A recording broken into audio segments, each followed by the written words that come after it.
కనిపించే అరుదైన బ్రహ్మకమలాలు, నీలిరంగు లిల్లీ పూలు తదితర జాతులు అపురూపమైనవి కూడా.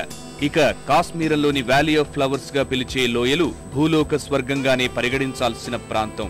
మొత్తంగా 47,500 చదరపు కిలోమీటర్ల ప్రాంతంలో విస్తరించిన హిమాలయాలు విస్తృతమైన జీవజాలాన్ని అందిపుచ్చుకున్నాయి. ఇక్కడి అత్యంత అనుకూలమైన శీతోష్ణ పరిస్థితుల కారణంగా ఈ జీవజాతులన్నీ హిమాలయ సానువుల్ని తమ ఆవాసంగా ఎంచుకున్నాయి.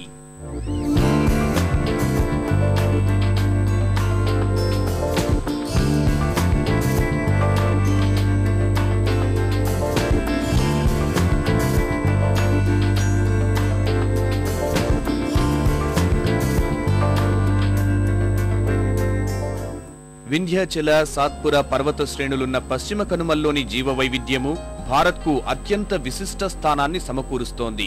పశ్చిమ తీరరేఖ వెంబడి ఉన్న ఈ కనుమల్ని సైతం యునెస్కో ప్రపంచ వారసత్వ సంపదగా ప్రకటించింది. మిక్కిలి వర్షావరణ ప్రాంతాల్లో ఒకటైన పశ్చిమ కనుమల్లో విభిన్నమైన జీవవైవిధ్యం గోచరిస్తుంది. సుదీర్ఘమైన పర్వత శ్రేణులు, విస్తారమైన హరిత వనాలు, విశాలమైన గడ్డి భూములు ఈ ప్రాంతం సొంతం. 1,60,000 చదరపు కిలోమీటర్ల పరిధిలో విస్తరించిన ఈ పర్వత సానువుల నుంచి కృష్ణా, గోదావరి, కావేరీ లాంటి నదులు ఆవిర్భవించి దక్షిణ భారతావనికి జీవధారగా మారిపోయాయి. దేశంలోని వివిధ పర్యావరణ వ్యవస్థలకు కారణభూతమైన నైరుతి ఋతుపవనాలకు పశ్చిమ కనుమలే హేతువులు.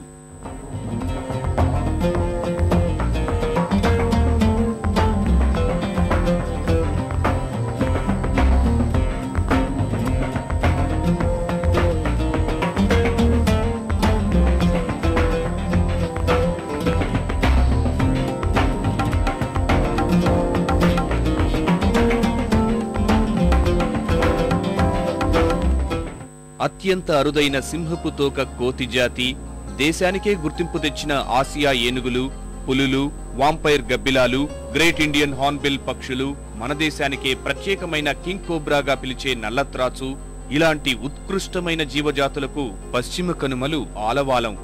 ఇంతటి విశిష్టమైన వింధ్యాచల పర్వత శ్రేణులు తమ ఉనికిని క్రమంగా కోల్పోతున్నాయి.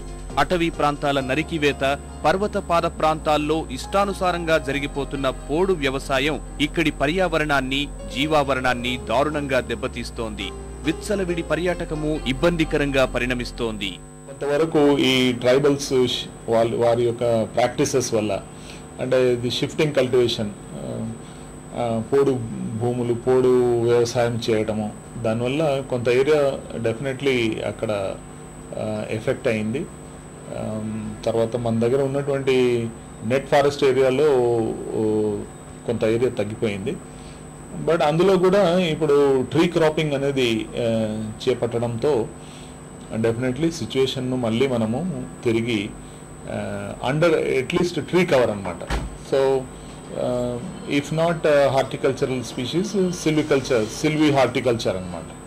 సో అటువంటి ట్రీ కవర్లు తీసుకురావడానికి ప్రభుత్వము చర్యలు తీసుకుంటాం. అటవీ, రక్షిత ప్రాంతాల చట్టాలు అమలవుతున్నా ప్రభుత్వాల నిర్లిప్తత కఠిన శిక్షల్ని అమలు చేయలేకపోవడంతో అరుదైన జాతుల వేట యథేచ్ఛగా సాగిపోతోంది.